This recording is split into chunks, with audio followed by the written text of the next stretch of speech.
Welcome to my channel Nikki says.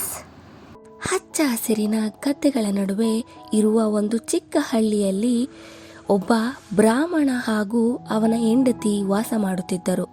ಆ ಬ್ರಾಹ್ಮಣ ದಂಪತಿಗಳಿಗೆ ಮಕ್ಕಳಿರಲಿಲ್ಲ. ತಮಗೊಂದು ಸಂತಾನ ಕೊಡು ಎಂದು ಅವರು ಬಹುಕಾಲದಿಂದ ದೇವರನ್ನು ಬೇಡುತ್ತಿದ್ದರು. ಅನೇಕ ವರ್ಷಗಳ ಪೂಜೆ ಹರಕೆಗಳ ಫಲವಾಗಿ ಅವರಿಗೊಂದು ಸಂತಾನವಾಯಿತು. ಆದರೆ ಅದು ಮಾಮೂಲಿ ಮಾನವ ಶಿಶುವಾಗಿರಲಿಲ್ಲ, ಬದಲಿಗೆ ಒಂದು ಹಾವಾಗಿತ್ತು. ಇದನ್ನು ನೋಡಿ ಎಲ್ಲರಿಗೂ ಆಘಾತವೂ ಆಶ್ಚರ್ಯವೂ ಆಯಿತು. ಆ ಹಾವನ್ನು ಆದಷ್ಟು ಬೇಗ ದೂರ ಮಾಡುವಂತೆ ಎಲ್ಲರೂ ಬ್ರಾಹ್ಮಣ ದಂಪತಿಗಳಿಗೆ ಸಲಹೆ ನೀಡಿದರು. ಆದರೆ ಬ್ರಾಹ್ಮಣನ ಹೆಂಡತಿ ಯಾರ ಮಾತಿಗೂ ಕಿವಿಕೊಡದೆ ಆ ಹಾವನ್ನೇ ಮಗನಂತೆ ಸಾಕತೊಡಗಿದಳು. ವರ್ಷಗಳು ಸಂದವು.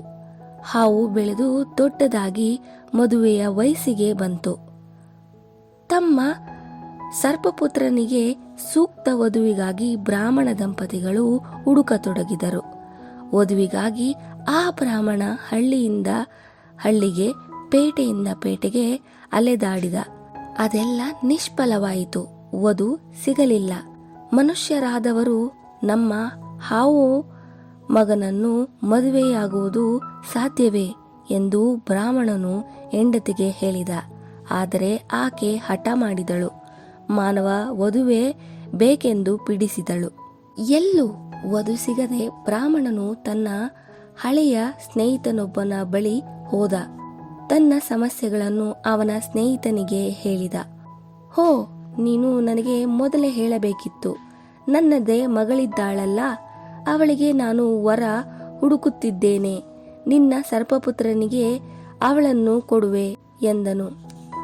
ಬ್ರಾಹ್ಮಣನಿಗೆ ತನ್ನ ಕಿವಿಯನ್ನೇ ನಂಬಲಾಗಲಿಲ್ಲ.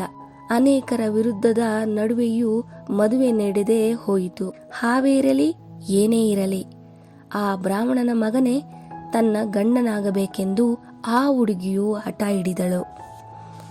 ಮದುವೆಯಾದ ಮೇಲೆ ಆ ಹುಡುಗಿಯು ಸರ್ಪನು ಆದರ್ಶ ದಂಪತಿಗಳಂತೆ ಒಟ್ಟಾಗಿ ಜೀವನ ಮಾಡಲು ತೊಡಗಿದರು. ತನ್ನ ಗಂಡನ ಬೇಕು ಬೇಡಗಳನ್ನೆಲ್ಲ ಚೆನ್ನಾಗಿ ನೋಡಿಕೊಂಡು ಆ ಹೆಂಡತಿಯು ಆರೈಕೆ ಮಾಡುತ್ತಿದ್ದಳು. ಆ ಸರ್ಪವು ಅವರ ಶಯಾಗೃಹದಲ್ಲಿ ಒಂದು ಬುಟ್ಟಿಯಲ್ಲಿ ಮಲಗಿ ನಿದ್ರೆ ಮಾಡುತ್ತಿತ್ತು. ಒಂದು ರಾತ್ರಿ ಆ ಹಾವು ಅಲ್ಲಿಂದ ಅರಿಯುತ್ತಾ ಬೇರೊಂದು ಕೋಣೆಗೆ ಹೋಯಿತು. ಕೆಲವು ಕ್ಷಣಗಳ ನಂತರ ಅಲ್ಲಿಂದ ಸುಂದರನಾದ ಒಬ್ಬ ಬ್ರಾಹ್ಮಣ ಯುವಕ ಹೊರಬಂದ. ಅವನು ಆ ಹುಡುಗಿಯನ್ನು ಎಬ್ಬಿಸಿದ. ಕೋಣೆಯಲ್ಲಿ ಅಪರಿಚಿತನನ್ನು ನೋಡಿದ ಅವಳು ಕಿರಿಚಿಕೊಳ್ಳುವುದರಲ್ಲಿದ್ದಳು. ಅಷ್ಟರಲ್ಲಿ ಅವನು, ಮೂರ್ಖಳಾಗಬೇಡ, ನಾನೇ ನಿನ್ನ ಗಂಡ ಎಂದ. ಅವಳು ಅವನನ್ನು ನಂಬಲಿಲ್ಲ. ನನ್ನ ಕಣ್ಣೆದುರೇ ತೋರಿಸು, ನಾನು ನಿನ್ನನ್ನು ನಂಬಲಾರೆ ಎಂದಳು. ಅವನು ಆ ಹಾವಿನ ಶರೀರದೊಳಗೆ ಪ್ರವೇಶಿಸಿ ಹಾವಾಗಿ ನಂತರ ಮತ್ತೆ ಯುವಕನಾಗಿ ಬದಲಾಗಿ ಹೆಂಡತಿಗೆ ನಂಬಿಕೆ ಬರುವಂತೆ ಮಾಡಿದ. ತನ್ನ ಗಂಡ ಈ ರೂಪ ತಾಳಿದ್ದು ನೋಡಿ ಆ ಹುಡುಗಿಗೆ ತುಂಬ ಆನಂದವಾಯಿತು. ಈ ರಹಸ್ಯ ಗೊತ್ತಾದ ಬ್ರಾಹ್ಮಣ ದಂಪತಿಗಳು ಭಾರಿ ಸಂತೋಷವಾಯಿತು. ಒಂದು ರಾತ್ರಿ ಬ್ರಾಹ್ಮಣ ತನ್ನ ಮಗನ ಚಲನವಲನಗಳ ಮೇಲೆ ಕಣ್ಣಿರಿಸಿದ. ಮಗನು ಹಾವಿನ ಶರೀರದಿಂದ ಹೊರಬಂದು ಮಾನವ ಯುವಕನಾಗಿ ಆಚೆ ಹೋಗುತ್ತಲೇ ಆ ಹಾವಿನ ಶರೀರವನ್ನು ಬ್ರಾಹ್ಮಣ ಬೆಂಕಿಗೆ ಹಾಕಿ ಉರಿಸಿಬಿಟ್ಟ.